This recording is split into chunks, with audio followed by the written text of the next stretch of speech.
Back to school shopping supply lists are changing. Remember when you only needed a protractor and that was it? And technologies are at the top of the list. Here to share her ultimate saving tips is personal finance expert and founder of MeVest, Leslie Ann Scorgi. Welcome. Good morning. Good morning. This is a really great segment because, whether you're going into a post-secondary education or even just, going into high school, middle school, there's always this question about what we need. And, between a computer and maybe a tablet, maybe a bunch of other things, it can end up costing you a lot of money. That's right. And more than 50% of the back-to-school costs are now related to technology. For the average family, that's over $500 per child every fall. So we really need to pay attention to what kinds of technologies do they really need, what's a want, and then pair that technology with the syllabus that's issued by the school for each of the courses. Once we know what the syllabus says, we can say, okay, what kinds of technologies really match that list, and maybe what's just a dream technology or on the wish list. So what kind of technology do we need during, for certain ages? Let's start with the younger grades. Well, generally, if they're under 10, you don't need very much. There's very well-equipped libraries at the elementary and junior schools. It's over 10 years old, and now you're starting to have schools ask for access to a laptop or home computer, sometimes even a tablet.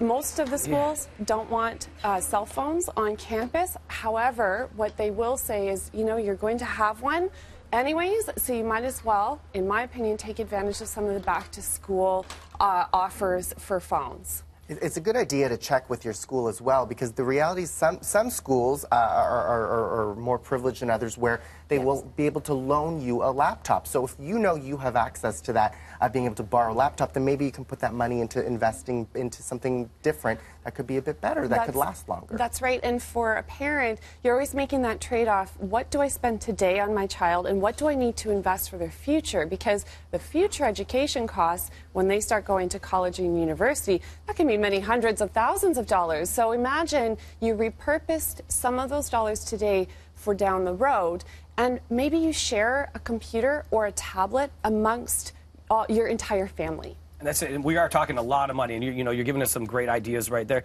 But we got to go back to school now. We got to get some. What's the best suggestion you would have for parents at this point? There's a few suggestions. First off, you have to browse. You've got to look across all the retailers to find the absolute best prices. Don't forget that technology can be purchased secondhand. When I went back to school as an adult, I actually bought a used MacBook Pro.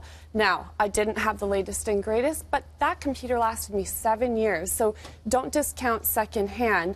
Second, of course, is when you're doing your browse and your scan, check online for coupons and also scan for flyers to see the absolute best deal. And don't forget that sometimes ordering online can actually be the cheapest way to get your hands on technology. So don't be afraid to compare.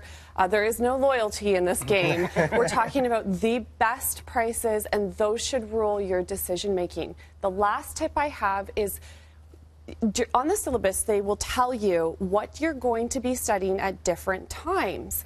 So if you don't need that laptop, let's say until December, then you should hold off as a parent. Take advantage maybe of Black Friday, Cyber Monday, Boxing Day to space out those purchases so that you're timing for the best time to buy technology. It doesn't all need to happen right now. Well, great advice. Thank you so much, Leslie Ann. More info, you check out mevest.ca. Good luck, parents. It is not easy for you.